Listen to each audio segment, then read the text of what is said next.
Right along here with Ransom Godwin. I need to change the introduction. Thank you, everybody, for joining us tonight. What a crazy week it's been. It seems like it's almost time for planting, but, long-range forecasts for those of you out there. I know we're all itching at the bit to get things in the ground, but it looks like with the sudden stratospheric warming event, we're going to have a setup similar to 2018, where it's going to get kind of warm in February, and then you think, okay, March is coming in, and it's going to be already really, and then whoosh, it's going to start snowing, get really cold in the middle of March. And then, that'll let off. I hope that my apple trees and my pear trees and thing don't bloom before, because that was happening the last 2 years. Everything bloomed out, and then the cold came in, and I had no blooms left. I hardly had any fruit except for like elderberries. That's, they're great. And I got some currants this year. I'm planting some currants, pink champagne currants. We'll see. Now, all things aside, as we move from point A to point B through this madness we call the world, it looks like we're going to have to consider, really getting into replenishing your own stocks for probably like 5 years, 7 years, something like that. Will still be available things, but the level it was before, and especially with this thing that happened, I was talking to Ransom just before the show, and this Ohio thing was not on the radar, but it suddenly is. And before we go too deep into that, you got to think about where your own water and your own clean soil is going to come from. And a lot of people relied on the Amish to get their, I would say, third backup to the backup, or even a farmer that you might know that sells occasionally to the public.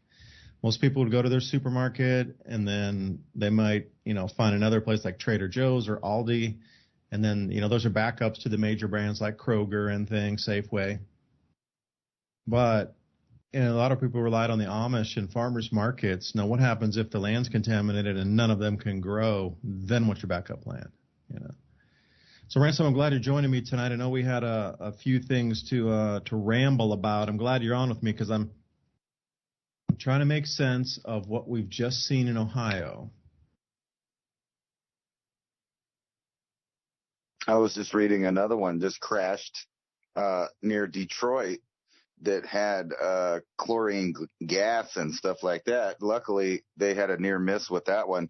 But I was sitting here last week when that happened thinking about how when we talked about on the show, I was mentioning, when the grid goes down, or if it went down, that would be one of the worries that you would have is things in industrial manufacturing that have large quantities of volatile or toxic chemicals that need to be constantly maintained and attended to. And any number of problems could have led to this. And then, I was talking with my son, not saying that this is a nefarious thing, but we were noticing how many industrial accidents involving food or food production have mysteriously, just given us a bad couple years in the last, year and 2 years. It seems like there's been a lot of events going on or incidences involved with food manufacturing that have resulted in some kind of a disaster like this.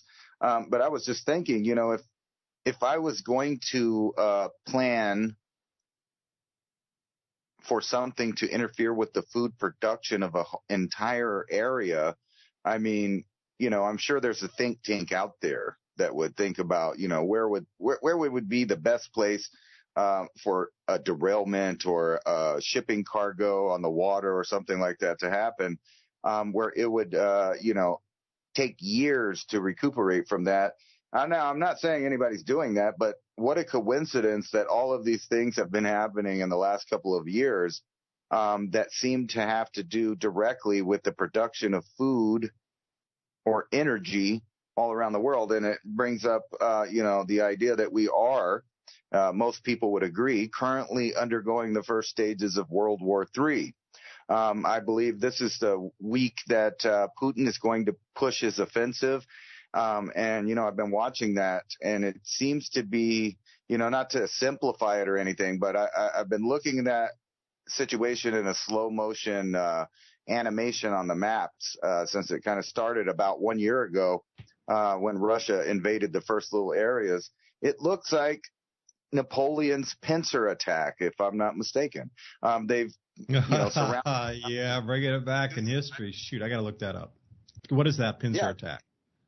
Well, they surrounded them basically on two sides, and then what would be next, I imagine, is a massive offensive with large amounts of troops coming up the center, and then when the fighting starts, focused on that first group in the middle, two sides of this pincer come from either side and crush whatever's there. So I don't know how that's going to work out, but it does seem odd to me that all the European countries have disarmed themselves and, this situation's happening. And then the egg on the face of our own supposed, protection, NORAD and the Air Force, no blame on them too much because the orders are coming from higher than that.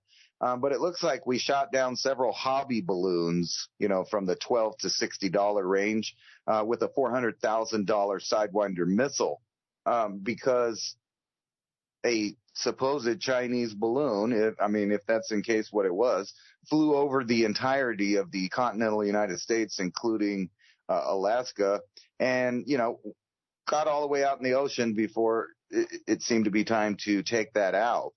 And ironically, Biden was taking questions, I think it was yesterday, and someone asked him if he was, they straight asked him if he was compromised by his Chinese business dealings, and he did the classic, come on, man.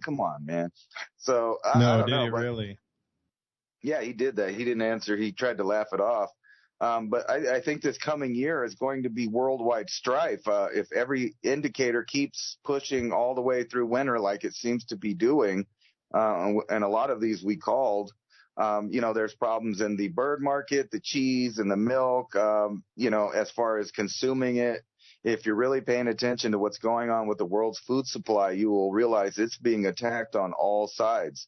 So it's time to get your stomach under your own control and also your health, because that your gut is a very big weak spot for people when they're eating manufactured goods for any kind of tainted foods or stuff like that. And with this gross thing that happens in Ohio, I'm watching videos of rainbow colored ponds, streams, and I was probably one of the first ones to post a video on it right away, and it was a very basic video, but it already insinuated that large amounts of animal and humans are going to have long-term health repercussions from this accident. And the idea that the government tried to do a massive burn off instead of removal of the chemicals is mind-boggling. Unless you knew that was the repercussion which you spoke of over a very specific area, specifically one of the highest density Amish areas in America, period. And another thing to take a look at in terms of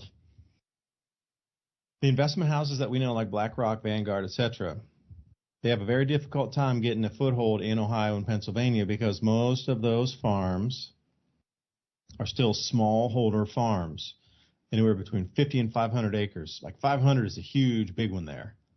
All right, you go out west, 10,000 acres is what they're under management, and sometimes they couple those together, and there are a few areas out in Kansas where the farms are 100,000 acres.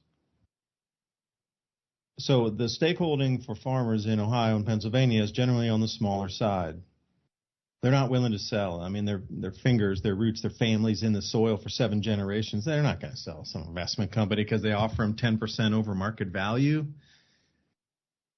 There's a lot of things in the world. Money is meaningless. It doesn't mean anything. It doesn't matter what the number is. You're just like, I don't care. No, it's like more important to keep this thing, whatever it is.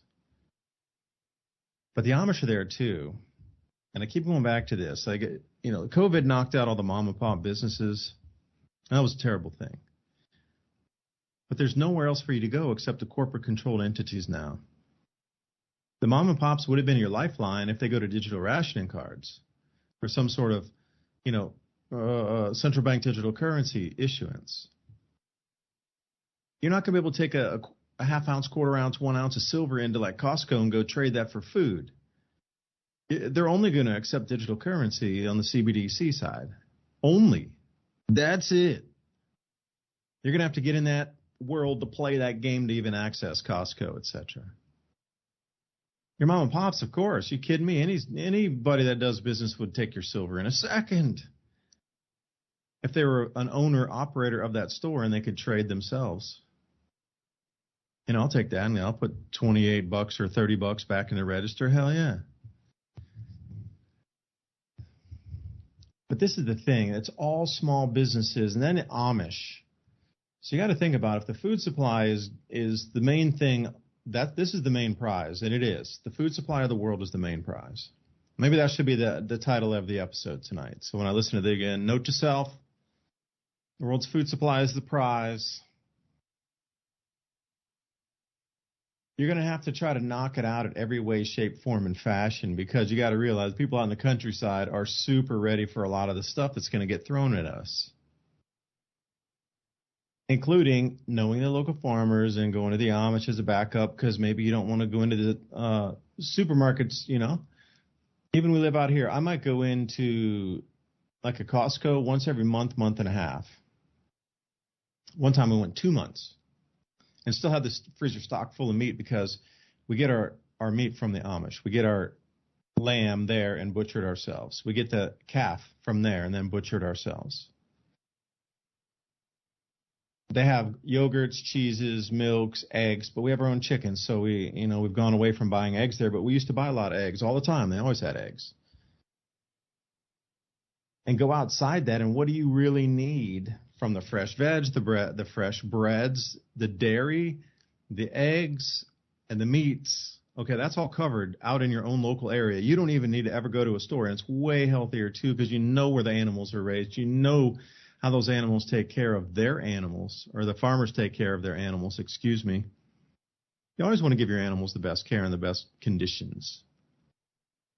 Fetches a higher price. Everybody's so proud of how their animals look, It's like, yeah, look at that. That's one of the best looking XYZs you've ever seen. So a lot of people in the countryside, especially in that area up there, and they do, what's interesting is they do a lot of Pepsi Cola and the Coca-Cola bottling. I was going through a Twitter feed, and, you talked about a bunch of food processing facilities going down. Well, you know what's in Ohio? Mainly Coke and Pepsi bottlers.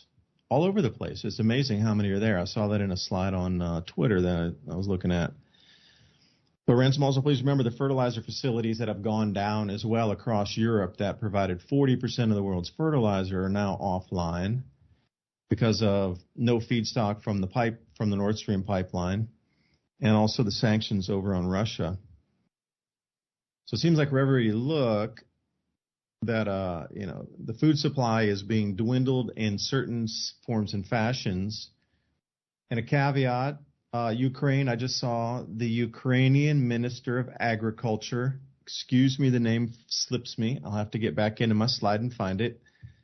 12% is what they're going to be planting of their arable field space this year, down from 18% just 3 weeks ago. So that kind of backs up with what you were saying. If there's a big offensive going on during planting season, I'm wondering what's going to happen in Russia with the planting because there's so many people mobilized, but also for sure Ukraine. They're not going to be growing much this year. Fertilizers are down. The runaway UVB increases because of runaway ozone depletion, which you will start to hear about in, I'm going to say August, September, October, November of this year.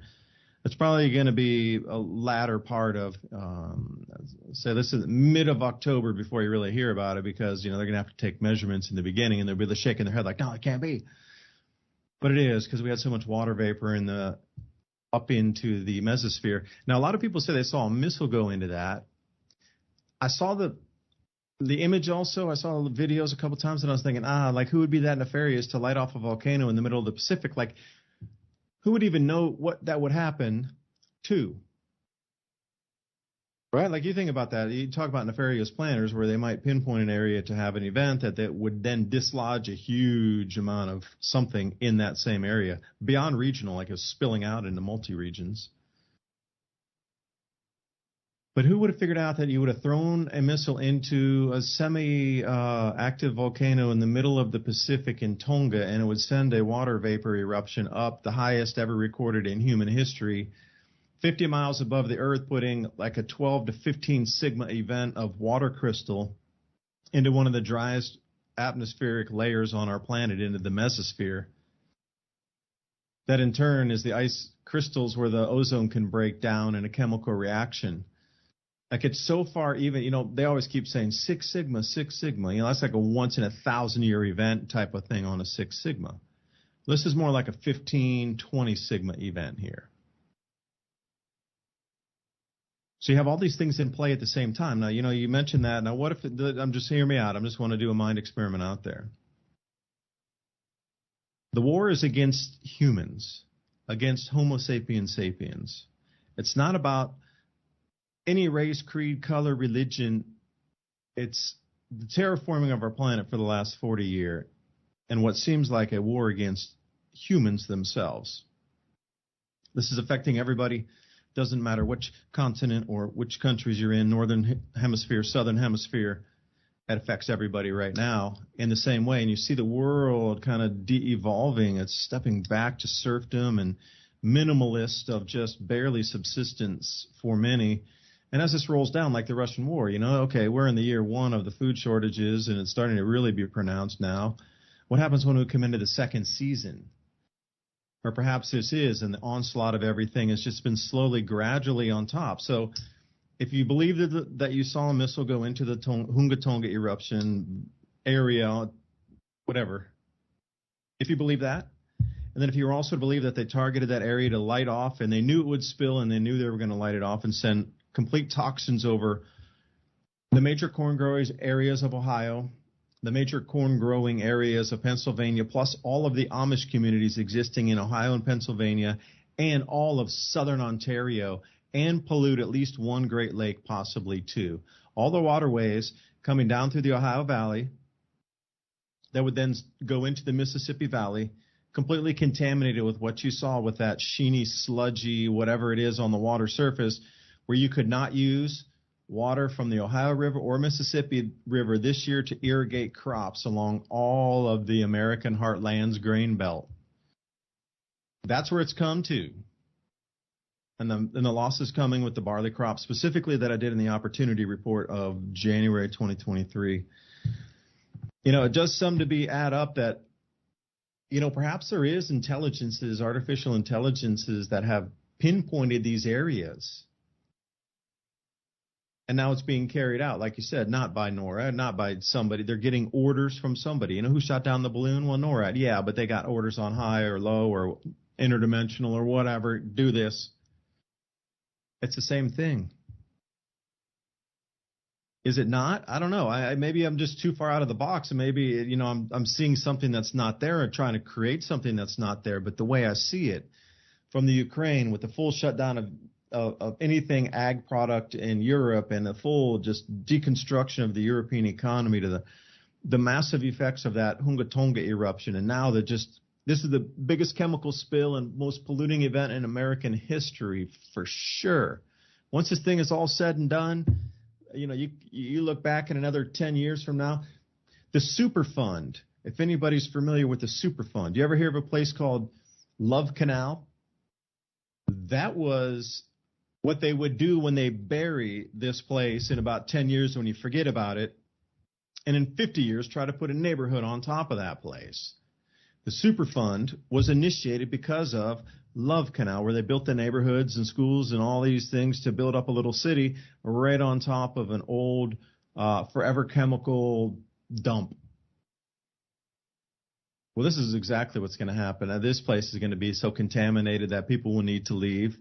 But the water, that going down the river, how many seasons will that be where you couldn't use irrigation water from the Mississippi or the Ohio River to irrigate crops? This is the level it's at. Like, I really think that humanity itself is under attack, Ransom. I don't know. Maybe it's too deep. Maybe it's too late. I don't know. Well, I'm not putting any credence on the missile theory into the volcano. However, it does sound very familiar to some of these Sumerian tales of Anunnaki stories, whether they're fiction or nonfiction, I don't know. But the story is on their planet, they were having some kind of end to the volcanic heating that was happening on their planet, and they tried to use, weapons or something like that to restart the volcanoes. I mean, that was just like the first thing when you said that, it made me think of that. So I wouldn't put it past anybody if they had the technical skills and know how to do that. I'm not saying that they did. But it's hard to believe that over and over again, some major accidents happen. I'm kind of leaning on Earth doing enough on its own. But if you did know that, that had a giant water, I guess a volume of water at the top of that volcano, if you've ever seen lava pour into the ocean, you see how it kind of explodes, or someone throwing hot iron into water and you see how it explodes.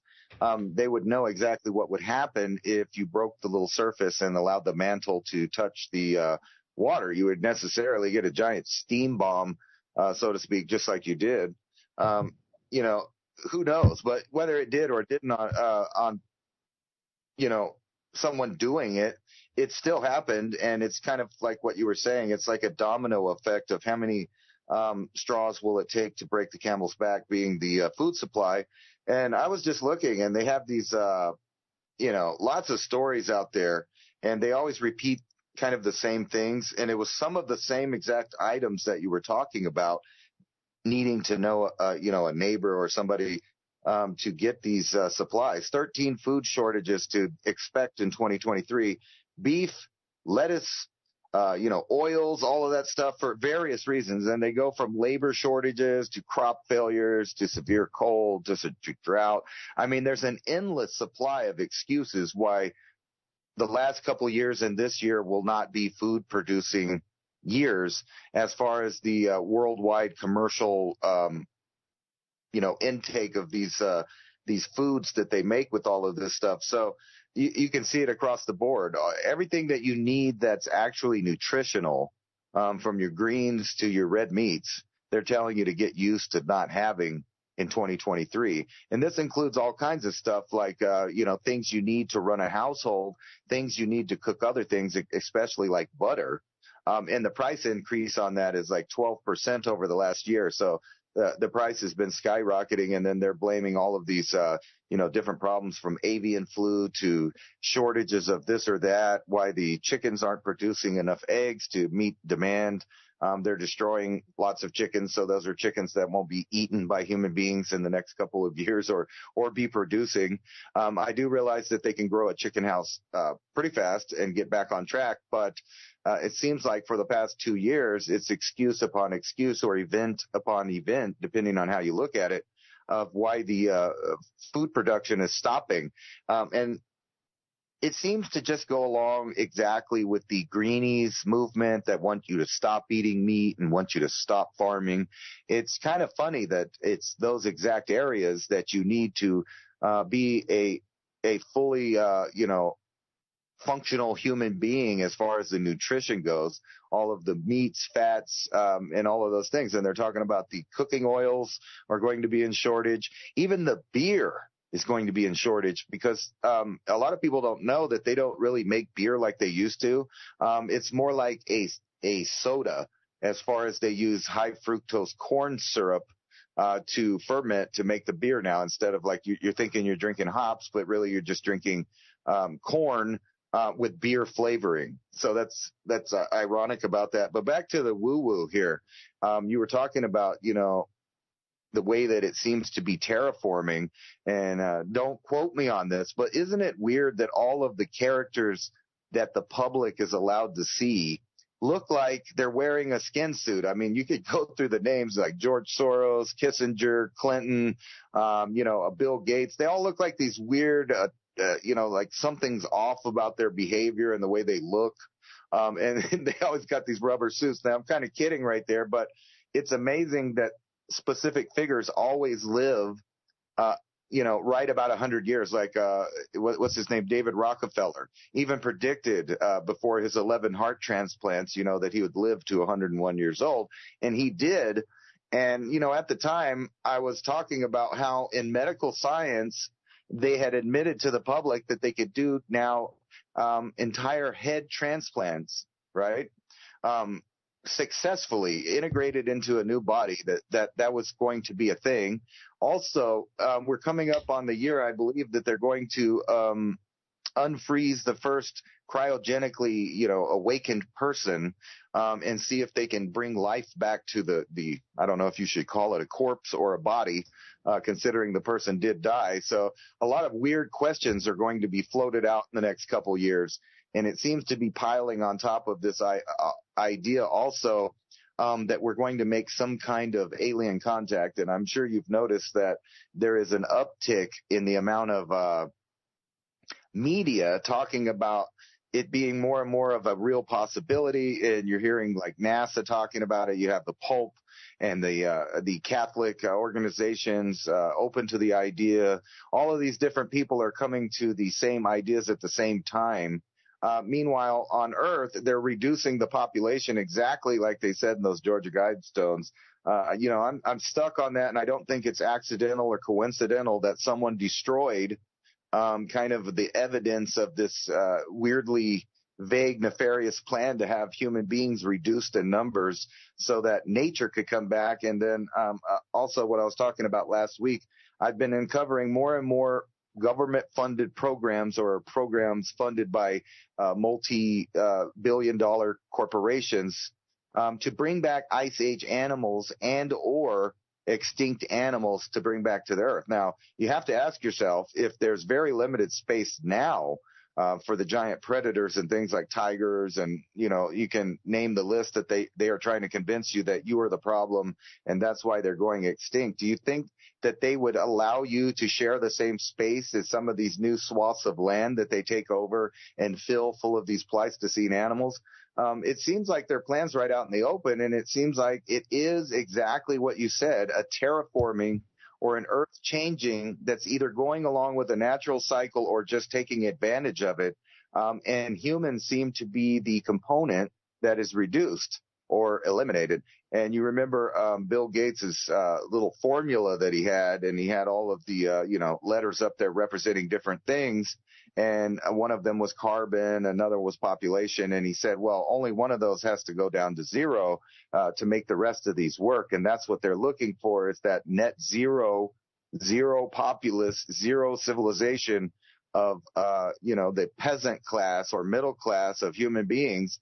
Because the elite think that they're in a position now, I believe, seriously, that they can just own giant chunks of land and have just the right amount of people to run the day-to-day needs of their, you know, pleasures, I guess you could call it, or their wealth.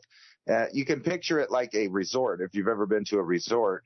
And that's the idea of the future that they have, is these little cut-off cities where there's a feudalistic type government there, where the elite sit on the top, and then they have just the right amount of workers for an area, and the rest of it's just open land that they claimed or own.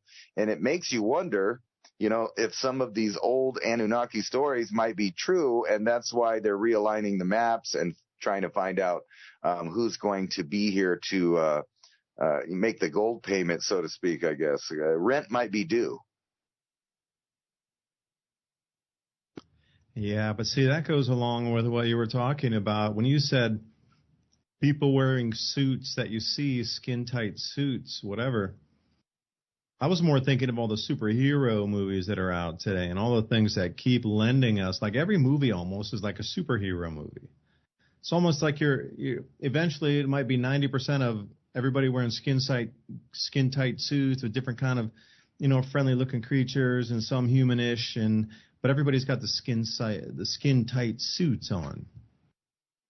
That's what I thought you were talking about. Because I went and saw I just recently saw Avatar: The Way of the Water just a few days back. I wanted to go see it at the big screen because, you know, there's such creativity in there, and I was also looking to see what the messaging was inside the movie. But I noticed in the beginning they saw a huge amount of light coming in, and they're like, oh, what's that? This spaceship slowing down. Well, I thought it was a micronova that they saw, or a novaing star that just appeared in the heavens, but they noticed it was incoming craft slowing down. But everywhere you look is skin-tight suits. Like it would be, that's what you would wear on a spacecraft, probably. Or if you were going to come in the world now, think about the 1960s supposed astronaut suits compared to the ones that we see, the people hopping on some of the newer spaceships going up, all skin tight, the gloves fit really good, it's super ergonomic, it almost looks like a little robot inside there, comparatively to those clunky things that look like the Michelin Man back in the 60s. I still want to say one thing about that. I haven't made my mind up yet about the moon, but I look at those pictures of the gloves where they can't even barely press a button, like even a big old clunky button. Yet they were supposed to be able to be typing on boards and stuff with these fingers that were so gigantic, unbelievable. But the new space gloves you could, and the new suits, still skin tight. But it reminds me, when you said that, it kind of took me to that, because I'm wondering, would reptilian skin also look like this skin tight stuff, depending on what the color of it is, a uniform color? Does it, sheen or bend in the sunlight, or what is it? But it would be what we would perceive to the eyes as skin tight. There's a lot of that going around as I don't know. Hollywood pushes things into the brain to get you ready for it. Because if you would have shown a Boston Dynamics robot instead of George Jetson, I think people would think a little bit differently about that. That maid, the big old giant clunky maid that was walking around, or like Help Whoop Robinson, those kind of big old giant things that are just basically a cylinder compared to a Boston Dynamics robot. Yeah, I think the preconditioning there might have been a little bit different. But you mentioned getting people off the land and Pleistocene animals being replicated and put on this area. Well, that means for me that 1,000% unequivocally, unbelievably, that it's known that we're heading back into a 4,000 year, 8,000 year cooling that's then going to lead into an ice age at some point very quickly. Because this whole thing, Miss Mono, and I'm going to just come out on the record here and say the number of peer-reviewed research papers that I've seen over the last 2 years about how fast an ice age can onset in as little as 10 years, comparatively when I was a kid and all you knew 100,000, it'd take thousands of years, slowly progressing, it'd take thousands of years to get in there. Nope. Again, the speed at which the changes occur, and it's only been in the last couple of years that really a lot of research has been devoted to this, like how fast can it onset? Because you got to think about it. If it onset in 10 years, at least the blocking patterns to set the perpetual, and when I say that, like weather patterns locked in for 10,000 years or 20,000 years, 30,000 years, the weather patterns lock. They don't move. High pressure systems will bend snow into different places, and that snow will never end until it's 2 miles thick. These kind of permanent changes in the atmosphere that cause, well, snow to continually fall in one area, spring, summer, winter, fall. It never gets warm enough. It continually snows. Then the albedo effect on top of that. What I'm trying to say is, if they knew there was an onsetting ice age, or what I talk about is at least a once in a 2,000 year cooling, like it's not even imminent anymore. We're in the midst of it, measurable that the changes are here. Just got the lowest temperature recorded ever in Antarctica just a few days back. And then remember, Mount Washington had the coldest ever recorded wind chill factor a few weeks back. So something on both hemispheres shows to be changing. Now, the thing is, okay, you understand the ice age could be onsetting, great cooling. Let's not even call it an ice age. This talks about once in a 2,000 to 4,000 year cooling period's coming. Would it be enough to really bring back Pleistocene animals and let them roam in habitats? Probably not. But that would be a step, and if that next step only took 10 more years, and in 20 years we're in a full-blown ice age, yeah, that would be a thing. Problem is those pesky humans that we need to relocate everywhere. So how do you get them out of the way? See, you got to look at it as a karmic factory here, And if you believe in karma and rebirth and reincarnation, that, the way that it's talked about along with the Anunnaki in this thing is this is a farmed planet. The human resource, why do they call it a human resource? Because you're to be used and disposed of at any way, shape, or form for whatever it is, to take the value and extract the time and the wealth and the blood and the sweat and the tears out of a farm animal, basically livestock, us humans on the planet.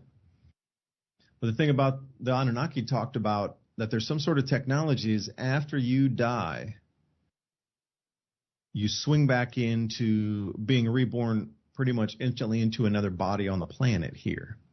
So even if you're killed in a war, you're going to pop out the other side in a birth. In a pregnancy, you're going to pop back out. This is the whole thing about, they tried to explain it in Buddhism very well about the karmatic. What is it that releases you from that cycle of getting stuck in their technology to get popped back out again? So they don't care if they kill 300 million people, because they're just going to recirculate and pull into physical forms again back on the planet. That's what I'm talking about, physical resource. But these are 1,000-year-old beings, 10,000-year-old beings, according to the Anunnaki stories, king's lists.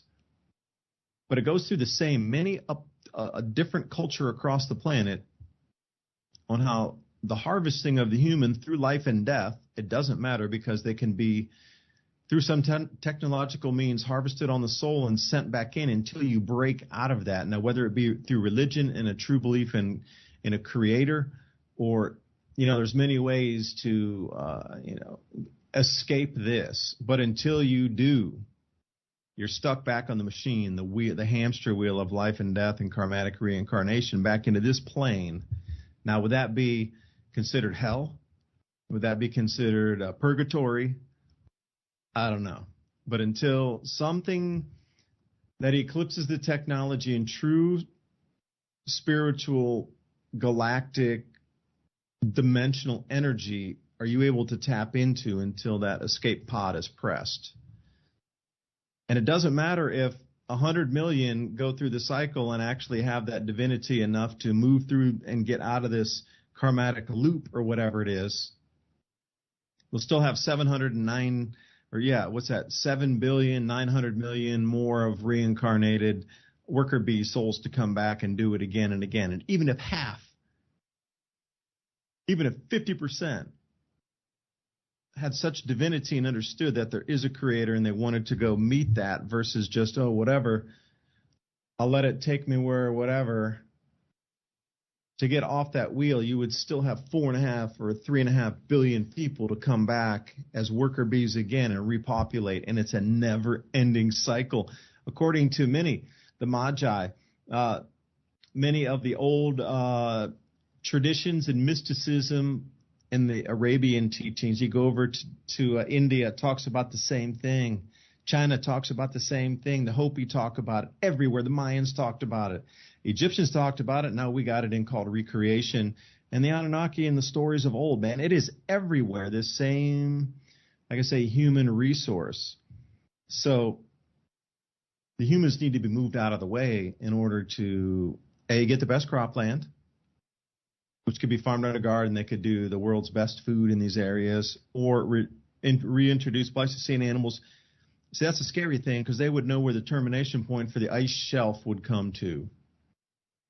And I'll just say one last thing. I know I'm rambling, man. I'm going on here a minute, but I watched a Graham Hancock series on Netflix, and he was over at the Snake Mound in Ohio, of all places. See, this is where it gets really weird. Go to the Serpent Mound in Ohio. And apparently at Serpent Mound, they were looking up at 2 miles of ice. It was the termination point was Serpent Mound. At the end of the last ice age here in North America, the ice sheet never extended any further. So I guess it reached its maximum point, and whoever there knew it, and they put Serpent Mound right there. So not only was it measuring the solstice and the equinox some 13,000 years ago, or on the prior cycle, and it's just been rebuilt, but the termination point of the ice itself for the ice age was at the base of that. So when you were standing on Serpent Mound, you were looking up at 1.5 miles straight up of glacier face, pure glowing white Imagine what a mile and a half up of just pure ice looks like in a red glowing sunset, or even that period before when it's all golden. And there would probably be waterfalls coming off of that too in the melt season. That's crazy. And they would have to know where the termination point was to reestablish the Pleistocene animals once again. So is it going to follow the same and come down to Wisconsin glaciation where, the Great Lakes were sculpted by that and they know exactly where the termination point of the new glaciation will be some 10,000 years from now. 20,000 years, they'll reach the maximum ice at that point.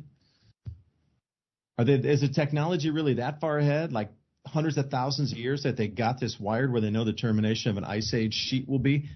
See, I don't know how deep it goes or how long the history is, but we got 4.5 billion years of history on this planet, and we know the last 100. Something else knows another fair 100 million or a million ahead of us. I'm telling you, something does.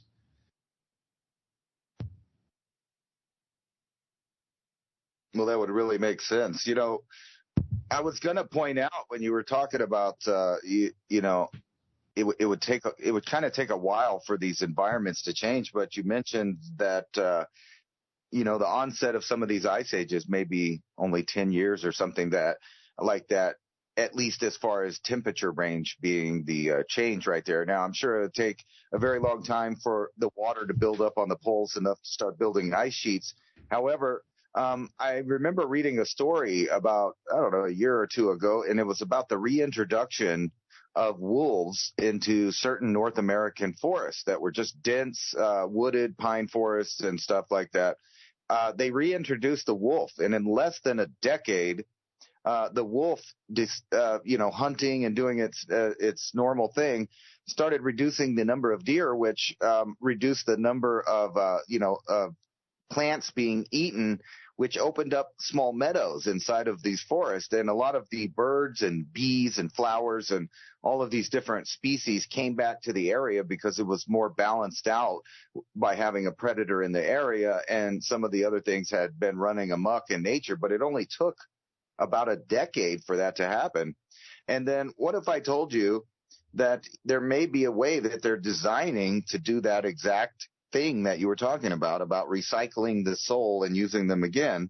And I kind of bring you to this idea of this implemented microchip or connection of wireless means to the human brain, which they've been trying to achieve for some time.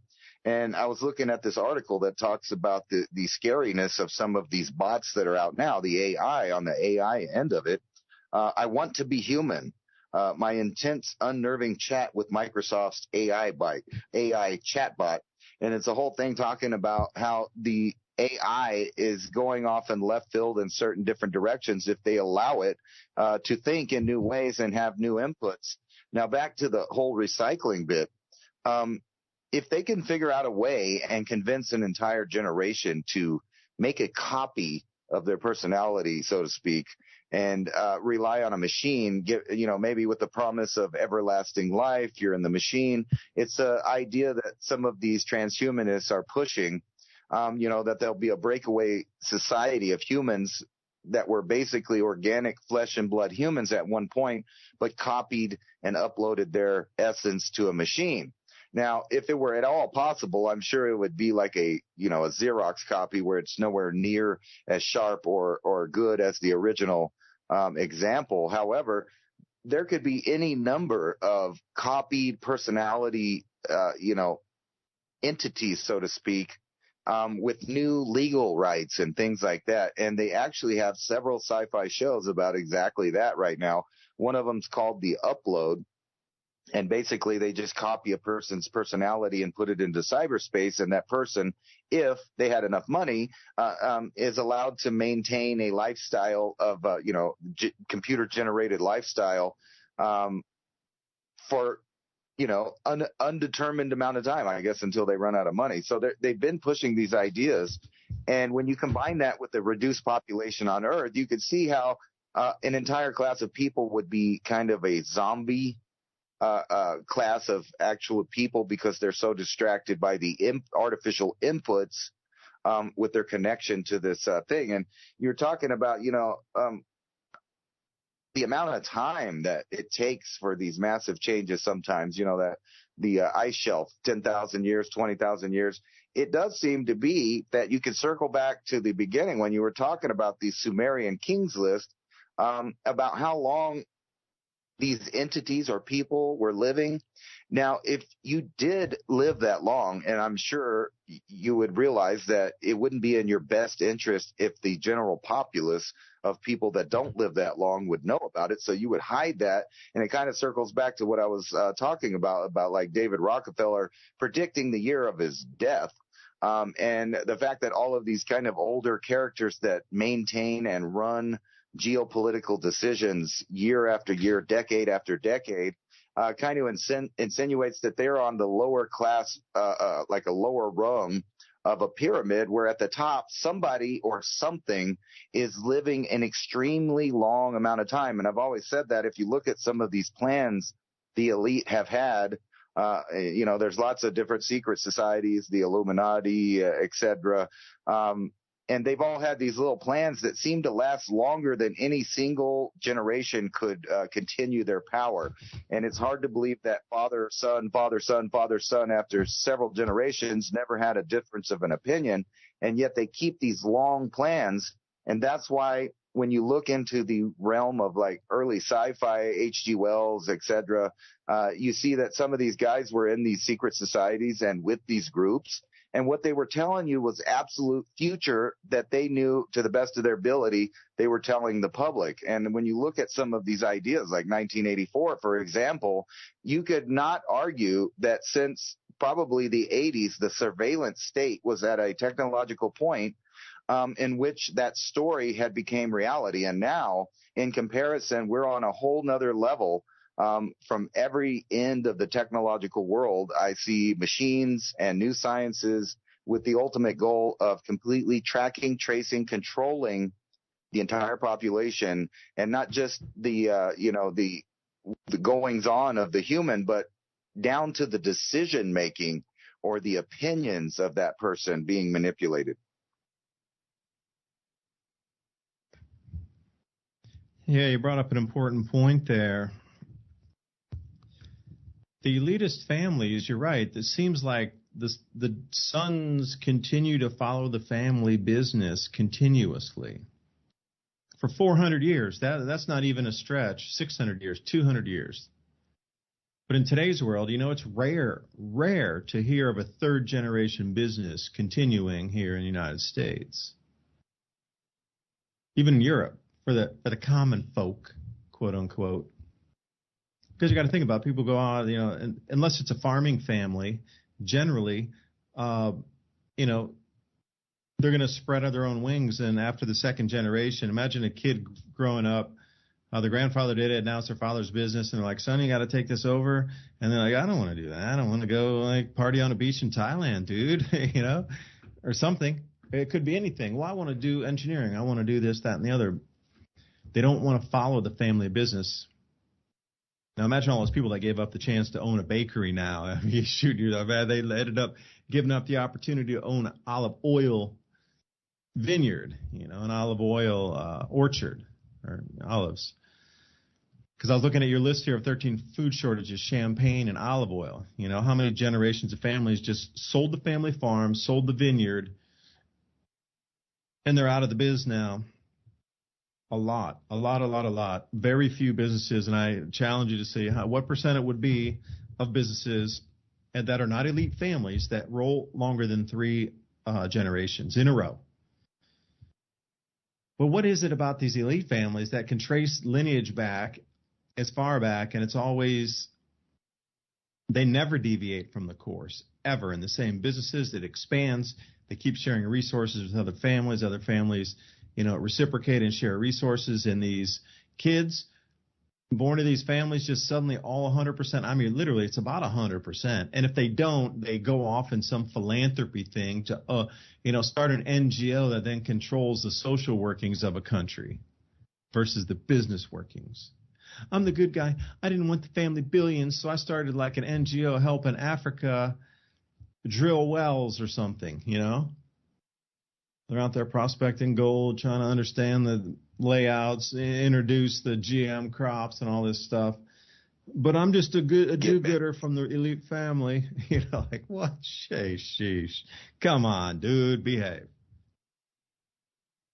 So what is it about the families that keep continuously? What is it that they continue for so many more generations? Again, is it an extra 10 years of life? Because let's say, like you pointed out, gravitational birthing. I've been talking about this a lot in podcasts that I've been doing in other places. So if let's say they lived an extra 10 years, then over 10 generations, that would be an extra 100 years of knowledge in the family versus the regular average person. And he talked about during times in really low magnetic fields when there's a lot of people born, it seems like there's a huge war to follow to cleanse that population that was born in a low magnetic field that would have the same length of life, 10 to 20 years longer than the average being born in the low magnetic field. So they just cleared out the competition. So whatever it is, it seems like, this planet is a farm, and it's been under control for quite some time, but the illusion's starting to break down now. See, this is the whole thing. It never has before. Or maybe it has. And we're around 2 or 3 from Lemuria to today's present time. I think the Denisovans saw through it, Ransom.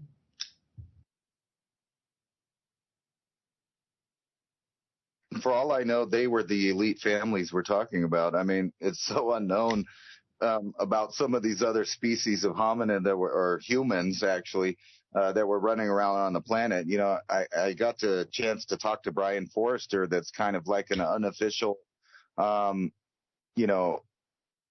specialist kind of with the Paracas elongated skulls and the Wari culture. And, you know, there's some weird stuff with them, and they seem to have ancient knowledge at the time when they sailed for Peru. And what we're talking about is something that's left out in history a lot, is that there were several civilizations of Eurasian, most likely descendant people all through South America that are just left out of the history books. They act like they're not even there, even though they were. There was the cloud people that Pizarro met when he went to Machu Picchu, which were these blonde people. And if you look up that, you'll find out that these blonde white people that they described, that some of the most beautiful women they had ever seen, fought on Pizarro's side against the Incan Empire at the time, and they all died from smallpox. A smallpox outbreak took them out, so they kind of went away, forgotten in history. But there's also the Paracas and Wari culture, which were these elongated head people that had red hair, and they were pyramid builders. And some of the famous Nazca lines that you hear about aren't actually Nazca, but they are Paracas, and they were there before the Nazca showed up. The interesting story about the Paracas people is that we know that they're of Eurasian descendants because they've had genetic tests that pretty much confirm this. So that means that somewhere around the Ukrainian Black Sea, that whole area in Eurasia, a long time ago, these people ran for some reason or another, and they knew to go to this specific bay in Peru, which, if you imagine that journey, going all the way across the Indian and the Pacific Ocean, this is a giant journey for, 3,000 years ago. And then they just show up. The Inca recognized them as royalty, and we know that because they mated with the Inca, and some of the elongated skulls have an indicator of what's called an Incan skull, which are these little notches that only the Incan people had on their skull. It's the Inca bones, and we know that the elongated people of the Nazca were basically holocausted by the Nazca. The Paracas people were wiped out. There's mass graves down there with holes in their skulls, and the Nazca didn't know how to replicate the farming techniques, and then eventually their civilization disappeared too. So it's really bizarre that there were all of these wars centered over farming techniques in the past, and I think we might get to see that in the near future. Wow, you're building it up for the next few years for me here, Ransom. We're going to take a break for a couple minutes. When we come back, also, I'd like to talk about all the seeds that I bought this year. Very, very different. You might know about 20% of the seeds I bought. I wanted something different from the normal, so let's go through a list of solutions as we talked about the problem. Revolution Radio at freedomslips.com, and we'll be right back after this message.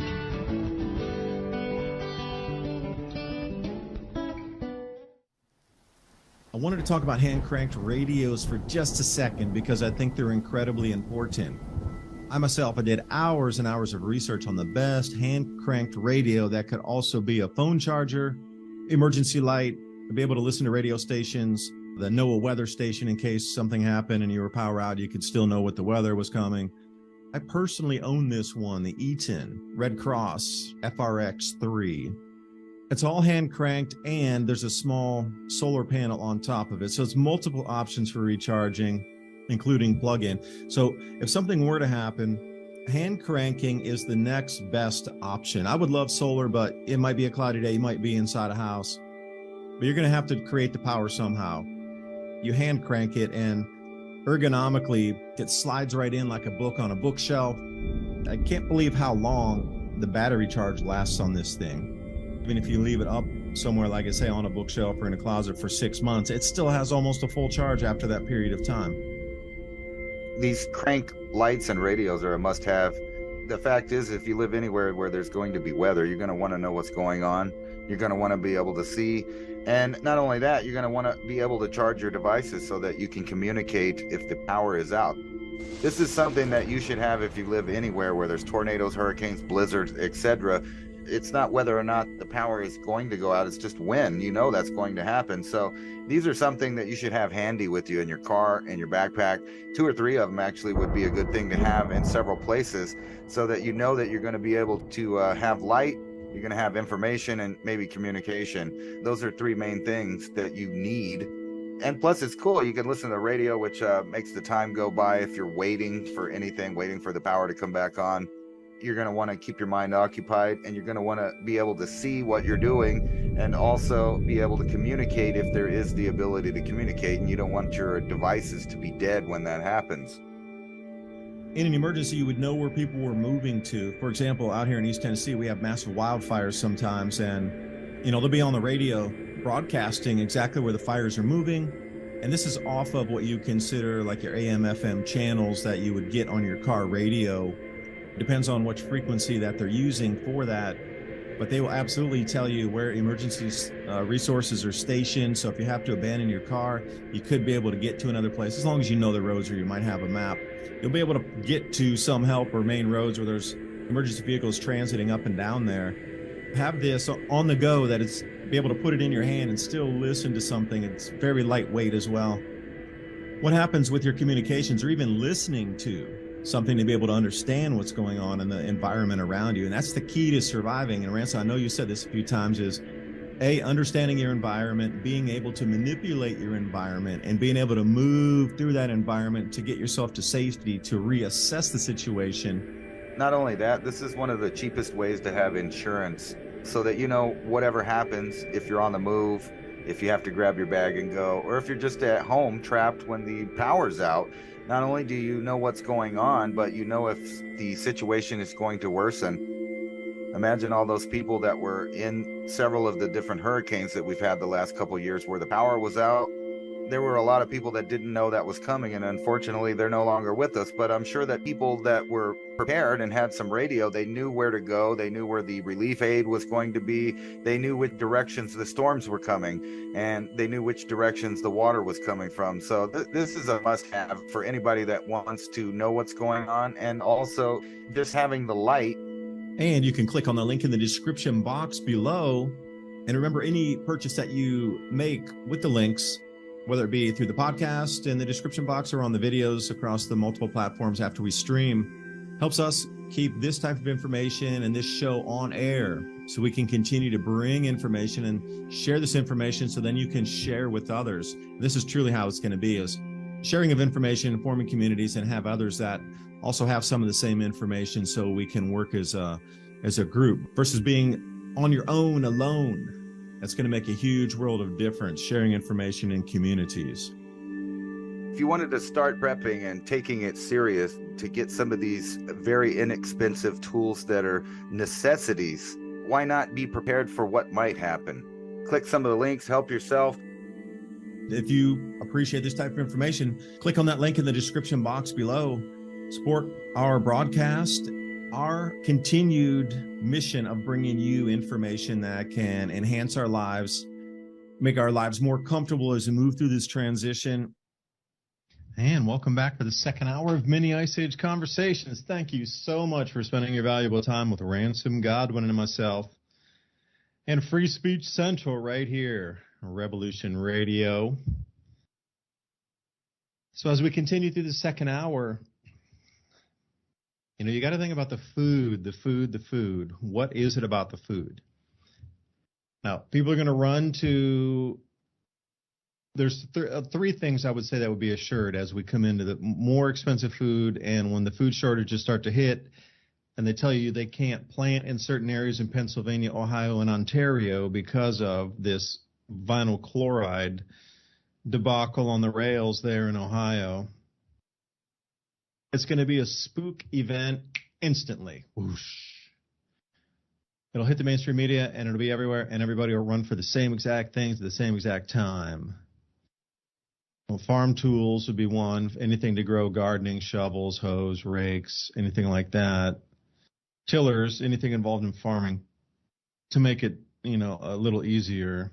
Farm implements, anything you could put on the back of like a four-wheeler or something. But people are all going to buy the same seeds also. Oh, and another thing, people are going to run to the co-op and clean it out of fertilizer, like instantly. So, the farm co-ops, the farmers are not going to be stupid. They're going to run and buy anything they can because a lot of them got extra money. It was a pretty good year last year for prices because everything was so expensive. Even though they might not have had as much to offer the market, it was much higher price to get it into the market. There was less actual grain and food going to the market, but the prices were higher, so the farmers got more money. People are going to run for the same seeds. So as we progress to the second hour here, I had a Ransom. I don't know if you'd be into it if I talked about a few seeds, but here we go. Hour two, man. What's your thought? Bring us in. And please remember, Revolution Radio, consider a donation. Keep this on air so we can continue our free speech and our conversations moving forward. Revolution.radio. Ransom, take it. What do you got? Yeah, well, that's a weird thing. Is a few years ago, I wouldn't have been excited, but I am excited about all the seeds I got. I've been going through them, looking at them. I'm ready to see what spring has to offer. I've been protecting my lime tree all year with these buckets, and it's turned out to be great. Because it lets the sunshine in and it stays at a kind of a nice warm temperature in there. So the thing is actively green, even though we've been dropping down below freezing. And you know how citrus plants don't like that. And, before I get into that, you noticed on that list that all of the nutritious things were hit. Like one of the first things was oranges, which I'm sure is a big portion of the vitamin C consumption for a lot of elderly people and all kinds of people. So when that starts reducing in the food market where people just, they're not buying it, it's not that big a deal, you're going to see a lot of people start getting slowly sicker because their groceries doesn't have the nutrition that it needs. And then you saw the beef and all of the animal fat products, oils to cook, all of that whole list. So I'm going to be concentrating on things that are traditional North American foods again this year. But I found, a lot of problems, like I'm sure everybody does every year when they start new foods, is they don't get it the first couple times for a variety of reasons. Conditions aren't right. It's too much in the sun. It's not enough in the sun. It's overwatered. It's underwatered. It's too hot. Because last year I had to do basically 2 growing seasons of corn because the heat made the corn, start to show its gender, basically. So the stalks were all halfway grown and things like that because it was so hot. So this year I'm going to try to do a lot better timing, and I have a lot of seeds that I've been saving that people have been sending me of different kind of foods. Even last year, I was surprised that I found a new food source quite on accident. I didn't realize it was such a big big thing in Mexico, which was the corn smut mold that grew, or I guess it's fungus. It's not mold exactly. It's fungus that grows on the corn, and it's a whole nother nutritious food source that grows on the crop. So even like if you had several patches of this, you wouldn't necessarily throw it away. You would find out how to cultivate that, or not cultivate it, but process that to make food. They make tacos, all kinds of stuff with it. That's going to be key. And that's kind of why I brought up the Nazca and the Paracas people, because it was all about food technology that made or broke an empire. So when the Nazca moved in, they successfully took over militarily the entire area from the Paracas people. They took their city, they took their water resources, everything. So the Paracas had to run away and go live with the Inca, but the Nazca then tried to start farming. The problem was they didn't know the techniques that the Paracas had, which was they dug these trenches so that it would stay at a certain temperature, 3 feet in the ground, because it's such a dry and arid place. Now, I found something similar here, that the beds that I've been growing here in the Southwest have been giving me okay stuff, like if you're growing tomatoes or things like that love the heat and water. But other things, they just weren't making it. And I found, if I dug little trenches in the dirt and actually put the box beneath the soil level, that it gets down and it holds that water in there. So I think people all over the world are about to have to turn back to traditional technologies to figure out how to feed themselves and go around this government conglomerate of food control that's basically worldwide. And I was just recently reading that in 2023, it's 50, they estimate this year and I think it's a small estimate or a shy estimate of 50 million more people, bringing it to about 400 million people that are starving right now in 2023. And that's like 50 million up from last year. And I have a feeling that this number, which is about the size of the United States population of all the people in it, is going to expand into the billions in the next several years. And that's something that they're leaving out of the headlines. They're making it sound like for people that live in the first world, that you're just going to be, inconvenienced with supply demand issues. And they might not have the stuff at the store, but don't worry, there's all these other food-like stuffs that we're offering at the store that have been packaged already for the last 5 years, probably sitting in a warehouse. And they're going to sell that off slowly while people don't notice that the actual nutritious, fresh food items that are necessities to human life are going to slowly start disappearing. Unlike we talked about before, the butters, the meats, the breads, oils, and fresh fruit that has citrus and things like that. And what happens when the countries start folding to pressure from their own citizens around the world, when they start noticing that there's a reduction in food, which will cause every country in the world probably to internalize their food and start rationing it. And we've already kind of seen that with China and other countries that are already starting to do that. Yeah, which brings me back to my point here. What we're about to experience is going to be a constriction of almost everything in the way of life that you have expected from another delivery system, meaning that you're going to need to create that yourself, either yourself or with community, with others, neighborhoods, communities, whatever you call it. But that would need to be taken care of by yourself for the predominant, I don't know, I'm going to really say 5 to 7 years, of, it hasn't gotten bad enough to even like delve in. Once we get there, you'll understand what I mean. Like over those last course of the year and a half, talking 6 months about before the fertilizer shortages. So I was talking about this in probably August, September of 2021, that there were going to be massive fertilizer shortages in March of 2022 that would affect all the crop production further down, and we sit where we sit today just based on the fertilizer losses. That's not accounting anything that happened in the Southern Hemisphere and all these things that are about to add on top of that. So if we do that same slow motion thing like you did, you talked about the Russian troop movement where it started like day one, where it sits now, like the map is greatly different. Well, the same thing. You think back, 2 years ago or a year and a half ago, what the food price was and the availability and how the world was, way more stable than it is now and way cheaper. We just leave it at that. That's a huge difference. It's the same, but different, but the same, because it's because of the same world and the same protocol plan moving forward. So once it gets to for me at least, once we're there, I'll know we're there, and I could say specifically we're there. Like currently, we are definitely in the beginning, and have way entered many footsteps into this transition: the grand solar minimum onset, the change in the climate, magnetic fields on the sun, magnetic fields on the earth, affecting now jet streams, cloud cells. You can see it. You can feel the resonance change, how people perceive reality. There's a lot of changes. It's in your face. You can't ignore it anymore. There's something way beyond CO2 is going on now. But understand that and absorb that as a part of information. And don't shake in your boots and be like, oh, no, I can't believe it's like that. Well, it is like that. Okay. That's a great thing to know, because then what comes next? Well,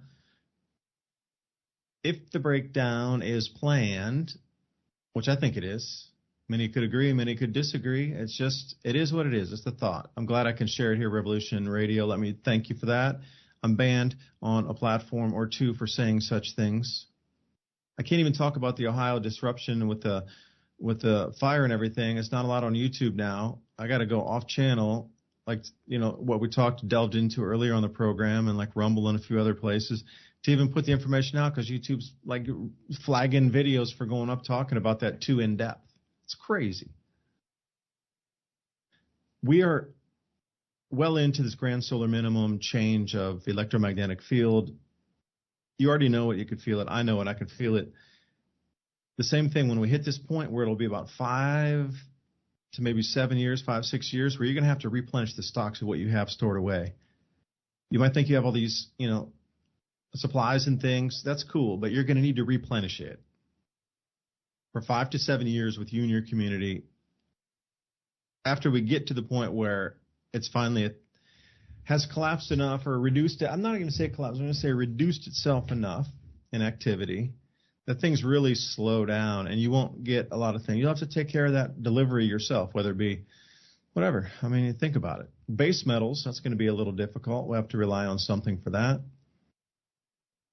Foods, well, that's something you can take care of. And see, there's a lot of things that are your basic needs and necessities that you yourself can take care of.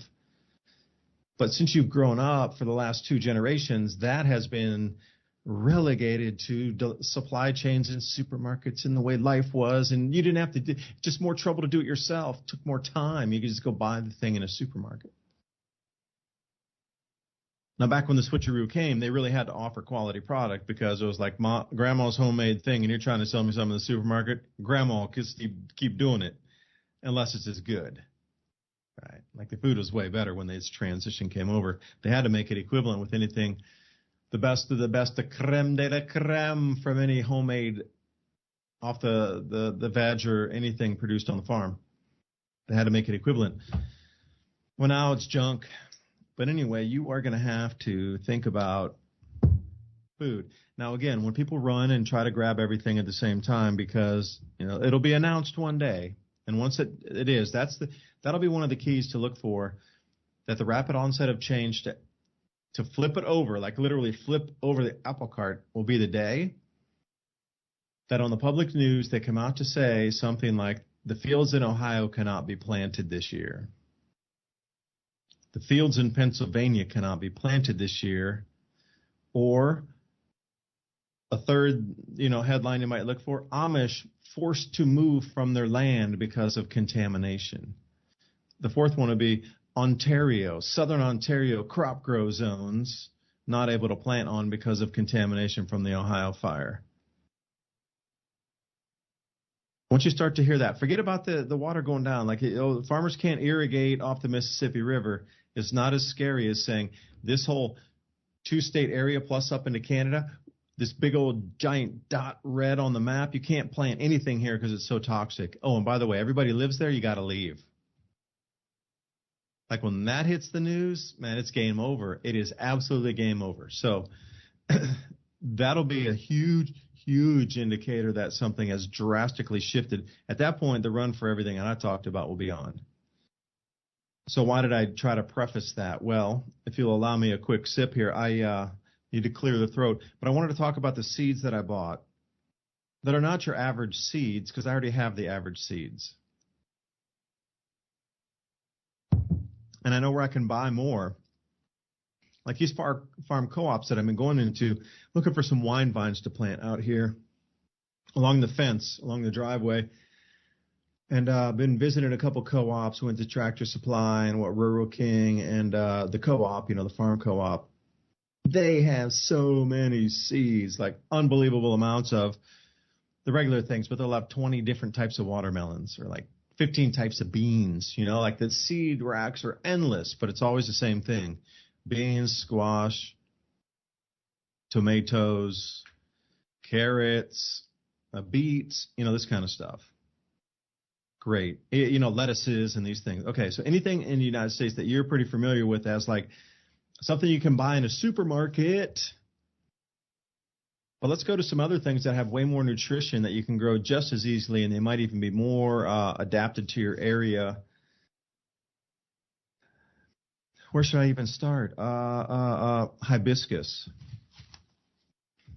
These hibiscus seeds, I got the rose hibiscus and the white hibiscus, because when I've eaten the flowers on these before. Now, for those of you who don't know, hibiscus, you can eat the flower. Now, this is not medical advice. This is just myself, what I have done in the past, where I have traveled, what I have seen myself, in my own experience. This is no way, shape, or form telling anybody to ingest any plant. Do your own research. I'm just telling you my own story. I was traveling in Thailand, and I saw people eating these flowers on, people backpacking through Thailand. In Pai in the northern Thailand, you got a bunch of people running around eating all the flowers off of the hibiscus bushes. They were eating them off bushes. I didn't know what that was. So all these people picking all these flowers in the morning, eating them, and So I tried a couple of them, and they're like aloe vera. They're very soothing. There was a lady lips type of hibiscus flower. It kind of wrapped in on itself, really, really sweet in the morning. First, like you could get the sugar juice out of it, craziest thing. And then they had the regular, more traditional hibiscus, like either the white or the rose or the white and the red. I like the red one the best because, again, it was like eating aloe vera, but the red variety had way more micronutrients in it. So I'm looking at hibiscus because this is the thing that most people are going to walk by, and they're not even going to know it's a plant. And there's medicinal uses for it for thousands of years across China. So A, pretty flowers. B, it brings in pollinators for me. C, I can eat the flowers anytime I want. And then D, it is also a medicinal, but my favorite one is most people walk right by it and not even look at it as anything food. And so you want to disguise your foods, right? You want to keep them hidden. So which brings me up to nasturtiums, which is another one. This is a flower that you can eat that'll be growing on the fence. So for most people who don't know what this is, you're going to walk right by it and just think it's flowers growing on a fence, like just a viney thing on a fence. But these different types of nasturtiums, the flowers also packed. It's a superfood in the flower. And when they're really, really tiny, when they're coming up, they're like 1, 2, 3 inches tall. You can eat the leaves off of those. So if you want to, you can keep growing it as a never-ending vine and then harvesting the ends and the tips of the leaves. So maybe you plant 10 of them and they all grow at the same time, and your whole thing is to clip, scissors every day. You're taking off, for every few days you're taking off the tips of those. So you're at least got a big handful of that. But the flowers are really where the gold is, because that's where all the micronutrients are. And again, it's not like any kind of medical advice. So let me come to something here. Not a lot of people are thinking about Asian vegetables, but some of these that I've had when I lived in Asia and worked over there, there's some super delicious, really deep, fulfilling, very filling, very healthy vegetables that we just don't normally get here in the States. But if you go out of your way, you can find a few of them. So I want to throw the list of what I got in my pack here for this year that I ordered myself. Tokyo long white bunching onions. Way different than what you consider our scallions or shallots or something like that here. They're much thicker on the stalk, and if you let them grow long enough, you get a nice big old white onion at the bottom there. But it's got a little bit more taste between garlic and onion. It's a little heavier. It's not really a leek. It's in a league of its own of the long white bunching onion. And do they come up ever? They'll get a good 2 feet tall. These. The mustard plant, I got the Misomi mustard, which is type of a Japanese mustard. If you ever had the yellow hot mustard, wasabi will burn your sinuses, the green one. If you ever had the yellow one, any of you lucky enough, that is the Misomi mustard seed that they're using that from. So, again, I'm thinking spices for and medicinals, because that's been used forever as a medicinal as well. And let me see. Oh, the wasabina, or wasabina. This is a type of lettuce that is a cross between arugula and wasabi, but very light. It doesn't have that real bite of either one of those. Go figure. I had to buy it because arugula here just grows. You drop the seed, you walk away in 3 weeks, and you can eat. It's really that easy here. We're lucky for that. The purple shiso. I've had this in soups a lot before. It's called Perilia. And anything purple, superfood, you definitely want to have that. It grows fast. You can continually harvest the leaves. The plant keeps growing. And some people would put a little bit of it, juice it with pomegranate seeds, and then add anything else like the pineapple juice or something after that. I've seen that one in Thailand. They were juicing this along with, you could need one of those juice bars. You can order anything in. But I was wondering what it was. Like, what are those purple leaves? Never saw them before. The Korean mint, which is called Augustache. I'll spell that for everybody out there. Agastache, Augustache. It's the mintiest mint, spearmint, snap and snap flavor you've ever had. You want to try that one if you're a fan of any kind of mint or that sort of mint teas. I'm looking at it also garnishing on dishes. Sometimes you can squeeze a little bit in to taste the flavor on a drink. Have it as something to clean the palate, helps with the digestion. And the taste of this one is super crazy. It's the crispiest. I can't describe the taste really. It's the most. I've had a lot of minty things, peppermint, spearmint, chocolate, mints, and different things like this. I'm talking the plants, not candies. But this one is in a league of its own. It's very light. It's almost air-like, but you have the most densest taste where it hits that one sensory part of the taste bud where a mint plant will be sensed. It rocks that one, but everything else around it is very light in taste. It's almost like biting into the most craziest flavored spearmint or mint you've ever had, but everywhere else is like a cloud in the mouth. I'm trying to describe it. I sound like a madman. But I tell you, if you like any sort of minties, you're going to dig that one for sure. And then the last one here, the turnip. This is called kanamachi. This is Japanese kanamachi, which is a white turnip variety.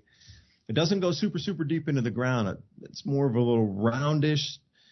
The thing about this is you can keep taking the leaves off. They're as dense as kale with all the goodies that you get from kale for vitamin C and everything else, but they're not nearly as fibrous-y. So if you like kale and you like the benefits of that, cooking, stir fry, or whatever, this one is a very light version of that. It's so much easier to cook, the kanamachi leaves, than it is for anything kale. There's night and day difference, but it's almost exactly the same. Just the density, the thickness, the density of it's way, way light and less than anything kale-ish. So, Ransom, that is my little set of Japanese. I still have, probably another 150 seeds, and I wanted to talk about tobaccos tonight too, but, you're super into the gardening and getting things done, so I just wanted to take a break here and let you throw any ideas you might have had about, or if you knew any of those varieties and you can tell us more about them. Actually, what's funny is I have that wasabi lettuce growing everywhere. It kind of got out of a little pot. I was growing herbs for a salad or, like a salad spring mix, and I was growing that, and they seeded and they got everywhere. So I have it everywhere here in the middle of the desert in the winter. and I'm not watering those areas where it popped up. It just popped up all over the place, and it is or at least the one I have is very strong. It tastes exactly like if you ate a chunk of the green wasabi, just chewing like a leaf up in your mouth. So you could definitely add some spices. What's really cool about that plant is it seems to just take off. Like you said, it's everywhere around my yard right now. It's growing with the other wild lettuces that I have. I have the kinds, like you can make tingers out of, and it's got the little spikes and stuff on it. All of that stuff is cool, but I was going to mention, if you grow just like one cilantro plant, you were talking about kind of these plants that are edible, you could just leave outside. You really don't have to do anything with them. Cilantro and walking onions are great, because once you put a patch of the walking onions there, they just kind of fall over and they make a new patch, and they keep doing their own thing. And you don't really have to water them. Even here in the desert, you don't have to water them that much. And what's really cool about those is you can eat in the spring when the nice green stalks come up, you can eat those as green onions, and they're real garlicky. Or you can wait till later when it gets hot and they grow these weird bulbs at the end of it. It looks like an alien plant. The onions literally grow on the end of it like a flower. And each one of those are like a garlic bulb, and they're juicy, and you can eat those, and they grow all year. So there's always something there. And even in the wintertime, you can go over there and pull up the bottom, and you'll have a big bulb on the bottom of that. But the cilantro is great because the bees love it. For some reason, I've noticed that they're attracted to that smell for some reason or another. And if people remember, you need to have a flower garden as well as a garden if you really want success with any of your plants. You want the bees up in your yard, up in your garden, hanging out. I know a lot of people get uncomfortable by that, but that's a necessity that you have to think about. That's one of the biggest part of the balance of growing things, is having the right insects in there pollinating everything for you. But if you live in the Southwest and you're really thinking about cheap and efficient ways to have survival foods, you're in luck, because the yucca grows everywhere in the Southwest. And when it blooms, you have several food choices from it. When the stalk first starts growing up, you can cultivate or gather, as many of these as you can when they're probably 9 to 10 inches long. And what you get is a super nutritious, kind of like a, what do you call those? Asparagus spear, but it's really big, and you can collect several of those, and you can eat those as fresh stuff. But also the flower that blooms on it, all of the petals on it are this really buttery onion flavor. And in the Southwest, I'm sure that there were some extremely hard years for Native Americans living in the Four Corners area, where the yucca plant was the only food source they were getting, along with maybe some rabbit. So that's a big free, and think about it. When you look, if you've ever seen video of it, if you don't live in the Southwest, you'll see millions of these plants out there blooming all over the place, which means, millions and millions of pounds of free food that's nutritious. It only comes in the spring. However, you can dry these things. I have been drying cilantro, the leaves, when they come out, and they're the best before they change, and they kind of change flavor before they seed. And you cut them up and you just put them somewhere to dry, and then you can fill up your seasonings with those. And you think about it, this is a really cheap and efficient way to keep vitamins and nutrients coming in from just stuff that you're growing outside that you're not really concentrating on. Because that was my biggest thing when I started gardening, is the minimal effort. Now I'm going to put a lot more effort this year, but it's amazing what you can do with really not doing anything other than dropping seeds off in certain places around where you live, and watching nature kind of, bloom out into all of these free food sources. I'm not really sure about that hibiscus stuff, but I did notice when we were visiting Mexico, my in-laws, every morning they make this big pitcher of purple, I guess it's hibiscus juice. They make a drink out of it, and it's really quite delicious and refreshing. And it's not really a juice or sugary like that. It's got a little bit of tart, but it is kind of sweet.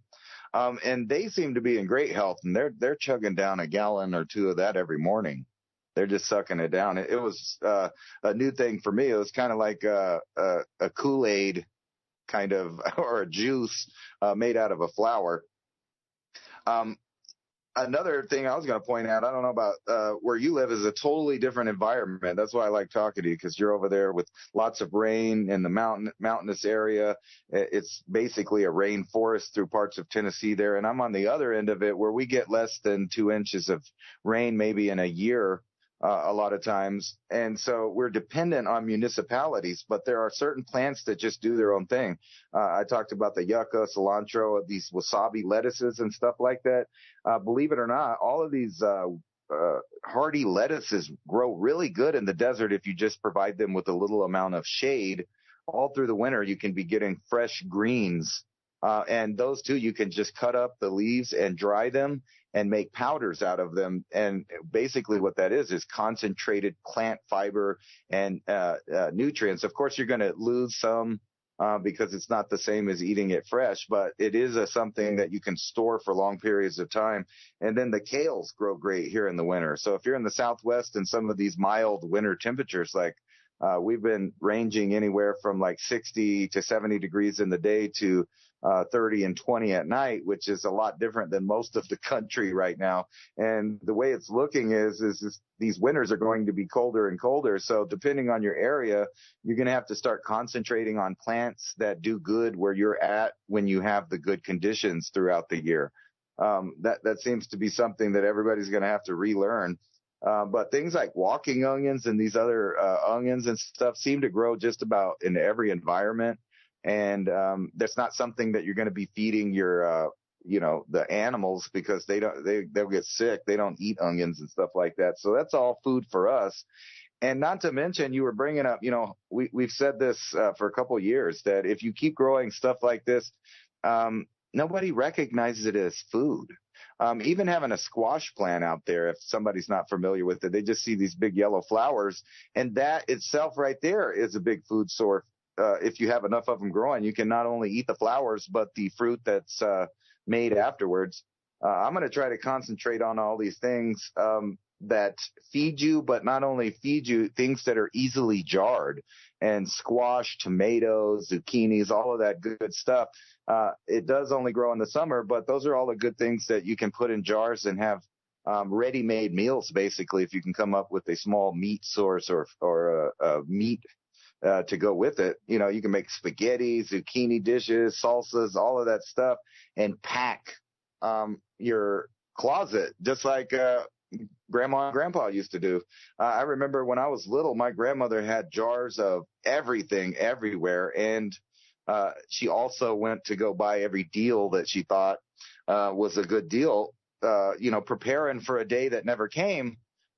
Because she grew up in the Depression, because she knew for a fact that day did come and she had to live through it. And I think we're in that spot right now. I mean, every indicator is that we're about to repeat this pattern.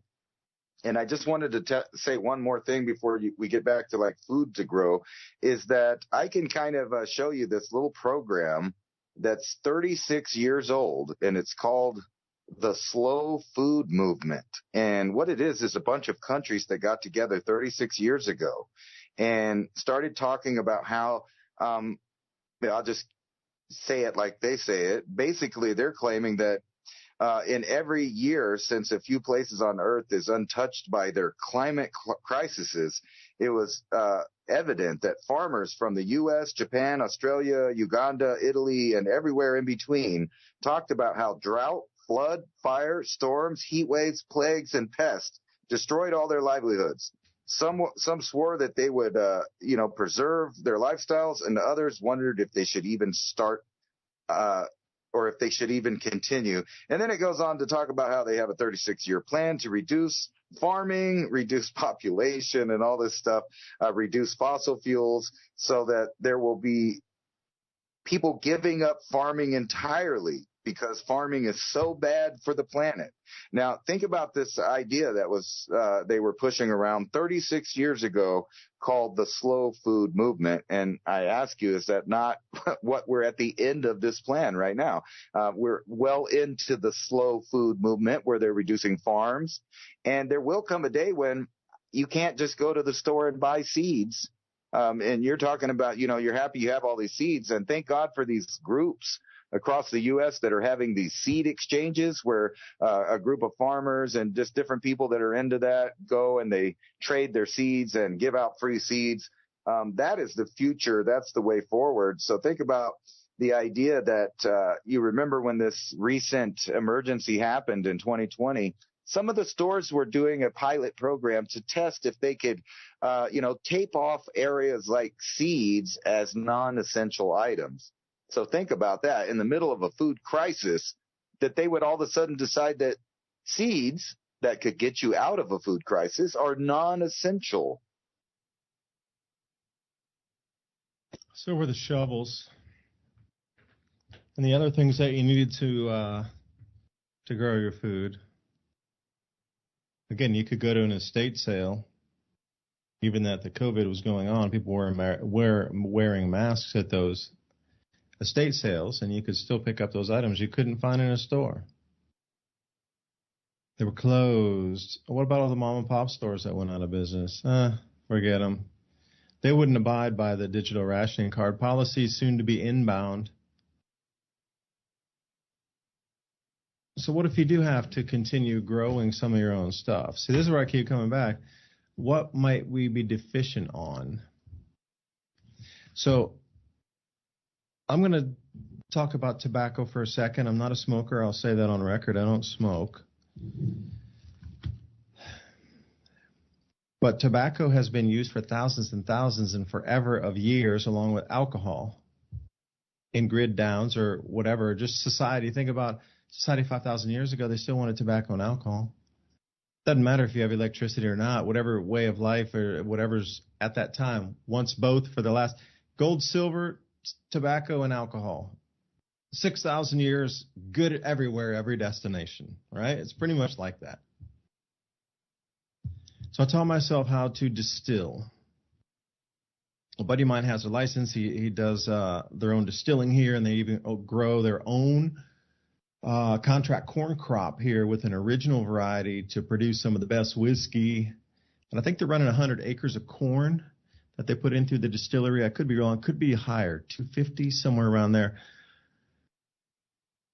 But he was teaching me a few things, and one of them was how to use fruit.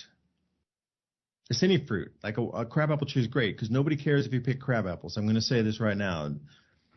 You can go down the street and you can find an abandoned lot with some apple trees on it. And as soon as you start picking too many of those, people around there, they're like, hey, man, we get apples from here every year. Well, why are you taking so many of them? Nobody cares about crab apples. They're super delicious, by the way. The crab apples are incredibly amazing. Get the brightest red ones and save those and then freeze them. They're super yummy. And you can eat everything with it. You can eat the inside like a regular apple. You got to spit out the seeds. But the little crab apple, if you got the time and you're eating them one by one, just cut off the bottom and the top of it where it attaches the stem or where the bottom of the seed was or the flower was connecting to the fruit. Just cut that off. And then you can eat the thing as like a one pop bite. It's like a seedless grape almost, but different.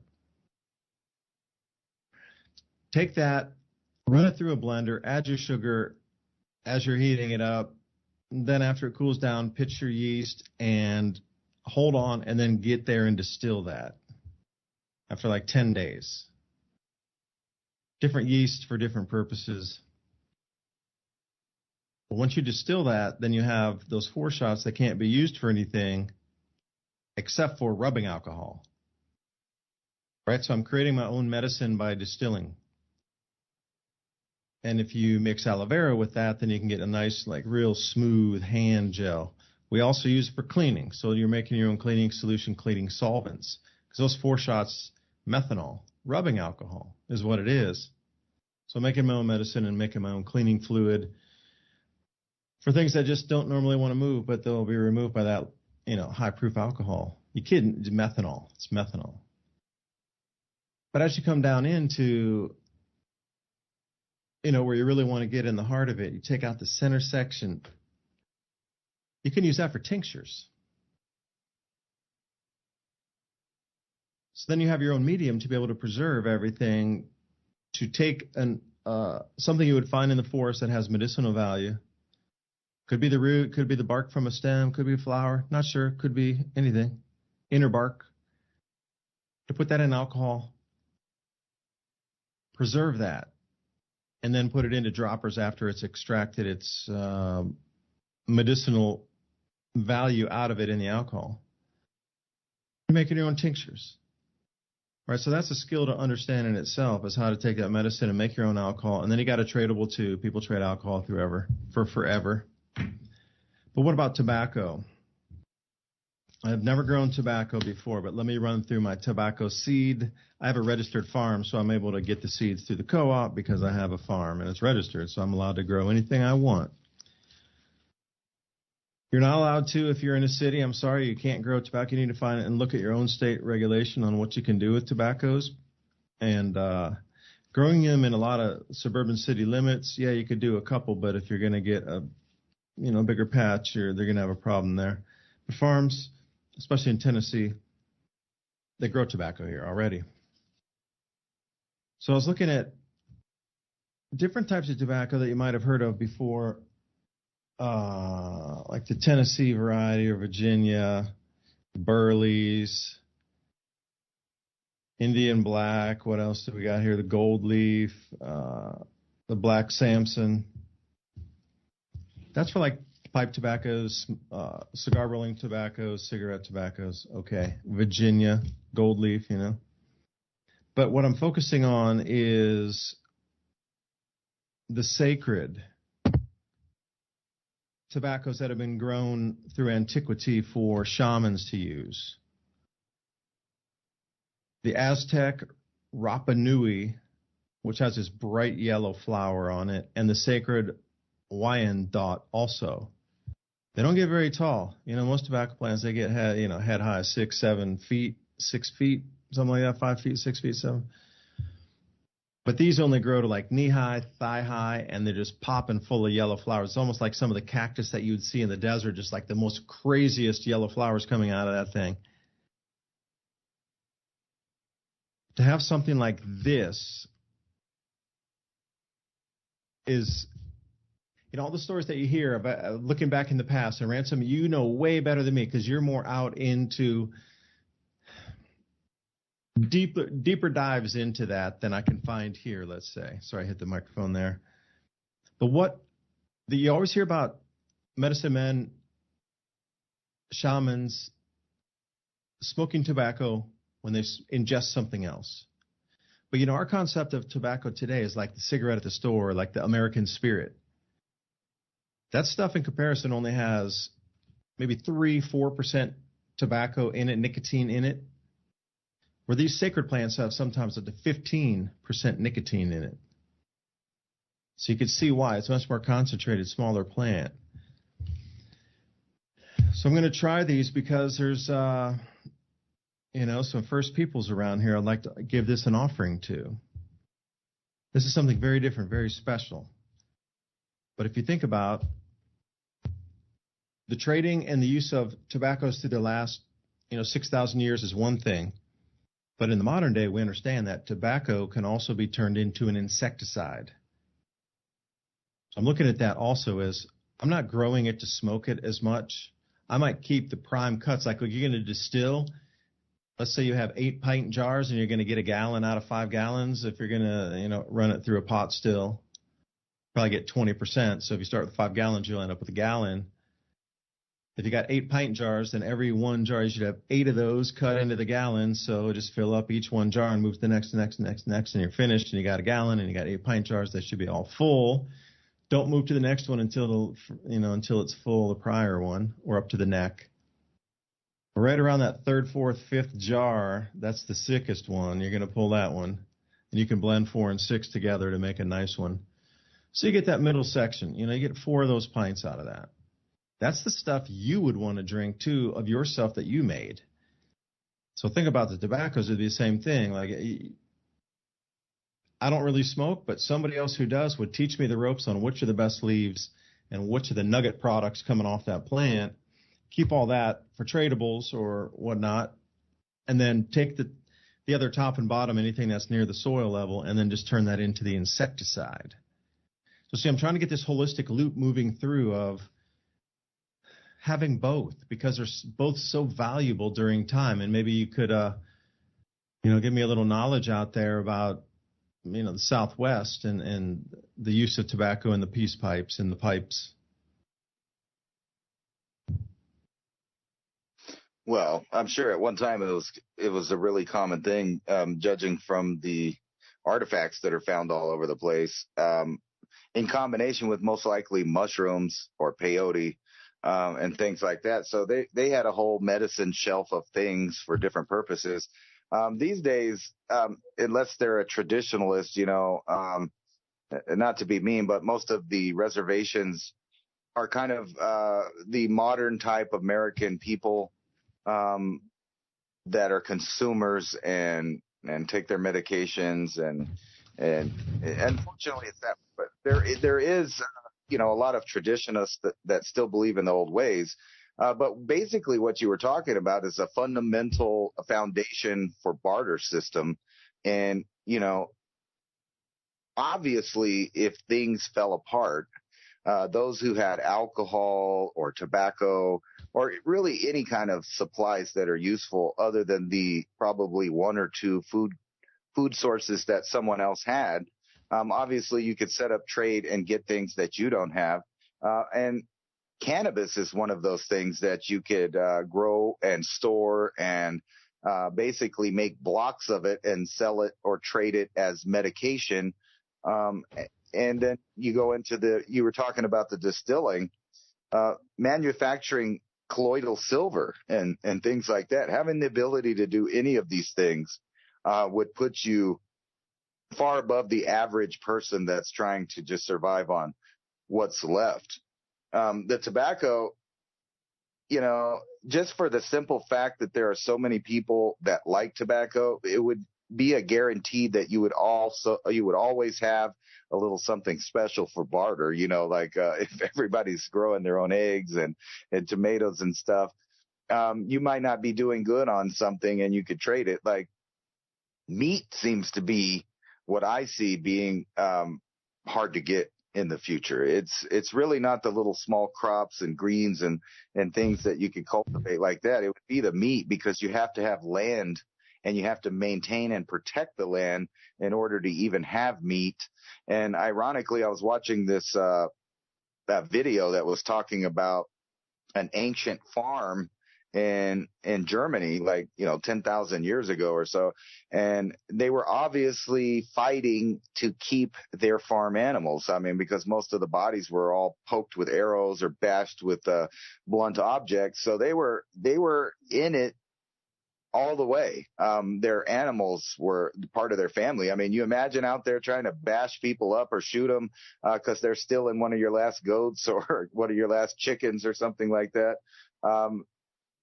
There's some pretty negative areas that you could find yourself in. But if you had a system or a community of barter, the guy with the tobacco is going to be the guy that a lot of people are going to want to be friendly with. The guy with the alcohol is somebody they might want to be on their side of things. And besides that, we know that that's how America was kind of founded. I mean, you can get into the history of the distillers of the Appalachians. We almost had a second civil war over two families that were doing that over a pig, missing pig. So you could just imagine how things would line up when you no longer have governmental systems, or you do have a governmental system and it's also preying on the civilian people. So I don't know. The smartest avenue of this seems to be, to me, is just the knowledge aspect of everything, knowing plants, knowing animals, knowing when to harvest, knowing when to cultivate, and all of these things are going to set you aside from 99% of the population out there in a scenario. But just think about how fast things have changed for so many people in recent years. We had that hurricane that blew through and flattened Florida. You got the earthquake in Turkey that's, killed 20,000 people within a matter of days, totally changed the way that everyone's living there. We had several cold snaps that have gone through and devastated. So people should be getting used to the idea that civilization, at least for you and your area, can change overnight. And it seems like, with this thing that's going on in Ohio, that there are going to be repercussions for decades, not only in the surrounding immediate area, but think about all the way down into the Gulf states and the Gulf of Mexico, the Yucatan Peninsula, potentially being affected by runoff of things like this. And I mean, we know that they have been for years. Like a lot of people have talked about the fertilizer runoffs. Well, here in the next couple of years, that's going to be something that people are going to be desiring, that they can't get the fertilizer. And what's ironic is that slow food movement was talking about in the article how that they needed to reduce the amounts of fertilizer for farms so that they polluted less and disrupted the climate less, because it is our fault that the planet's the way it is, obviously, or it's somebody's fault. But they want you to think it's you, and they don't want you to prepare because they want you to have this belief, a naive belief, that the system will always be there to take care of you. And it's almost like Flint, Michigan was a good warning or indication or trial run to see what would happen to an entire area if you devastated the water supply and what would happen. And what happened is not that much people paid attention to that, and they should have, because they should have realized how easily it was for a municipal area to be totally cut off back into the Stone Age over something as simple as the water supply being contaminated. Yeah, you're right. Meat might be a difficult thing to get,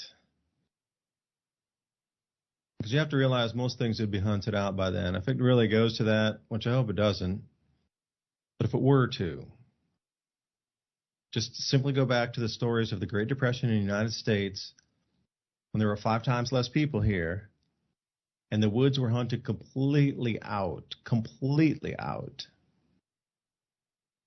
So then you'll have to start thinking of a meat source. I mean, could you exist on rabbit? No, it's super lean. You're going to want something with more fat in it. Again, you start to raise a sheep or goat, and then they become your friends, and, you get attached to them like pets, at least at the small scale we're doing. Maybe if you're running 1,000 head of cattle, you're not going to really care about number 875. But there's only 2 or 3 of them, and you worry about them getting sick and trying to keep them healthy and make sure they got enough food and water, and they're like little babies.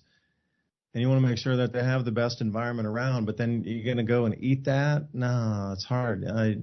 Maybe you could raise it and trade it to somebody else. And like, you take the live animal, I don't want to see it, I don't know another thing, I just can't. I can't. Please don't serve me dinner at your house with that in it, because that'd be too much, Something like that. Like, once you start raising those animals too, you're not going to want to get rid of them in that fashion. I mean, to get the meat source, it's going to be much more difficult if you're raising your own animals too. You're going to have to protect them, like Ransom was talking about. That's where community comes in. And remember, everybody's got a skill. We've talked about this before. Everybody's got a skill. So what skill can everybody bring? And it doesn't even have to be like one of those quote-unquote planned communities. It's just a group of people who are already in the same neighborhood, basically, that were just there at that time, and they had to click together. Or they decided to click together because it was that time. Either or. We're still here after 12,000 years. The Younger Dryas impact knocked humanity back to 10 million, approximately. Look at that, 10 million sprung back through a huge cooling event, 8.1 K event, dropped global temperatures about 10 degrees Fahrenheit, and again, knocked population back that was just emerging after the Younger Dryas impact. We're still here. Things that have gone on are so many more orders of magnitude above, like 50, 1,000x above what we have seen today, and people have still survived and rolled through it. We will this time also. That's just, how comfortable do you want to be during the transition? Like these little things we talked about tonight, thinking about how to implement those in the world around you, because these systems are starting to constrict. And it's just a matter of time before you're going to be reliant on yourself. But if you're already there, when that arrives, that'll be normal for you. people will ask for help and guidance in this thing, and then that's where the skills trading comes in. So I don't know. Ransom, I forgot. I found one more type of sacred tobacco here. Sacred corn planter tobacco. And you got to think how much the ancients were always viewing the heavens and like, what's up there now? That they could see as a debris stream coming in or energetic changes that we're also seeing, but we're not seeing it because we were never told to look for it. And because back then, teachings through every night looking at the stars would be very different than today's stay inside and watch TV world. And Ransom Godwin, thank you for joining me tonight. I rambled till the end. David DuByne signing off, but thank you all for spending your valuable time with us tonight. Any thoughts, ideas? Put them in the comment. Let's talk. Let's share. Until next week. Bye. Thank you for listening to Revolution Radio.